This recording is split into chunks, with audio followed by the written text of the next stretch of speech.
বাংলাদেশে মানবতার বিরুদ্ধে অপরাধ সংঘটিত হয়েছে হাসিনার উপস্থিতিতেই। প্রধানমন্ত্রী পদে থাকা সত্ত্বেও তা তিনি ঠেকাতে পারেননি। এর দায় তৎকালীন প্রধানের উপরেই কিন্তু বর্তায়।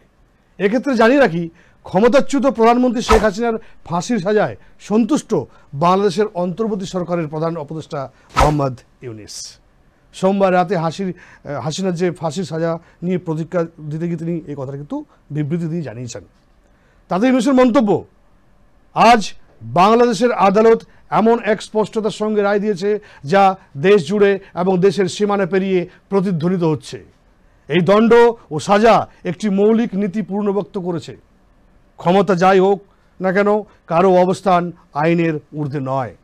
ইউনূসের মতে বাংলাদেশের আন্তর্জাতিক অপরাধ ট্রাইব্যুনালের এই রায় জুলাই আগস্ট 2024-এর গণঅভ্যুত্থানে ক্ষতিগ্রস্ত হাজার মানুষের জন্য এবং সেই সব পরিবারের জন্য যারা এখনও প্রিয়জনদের শোক বয়ে বেড়াচ্ছে।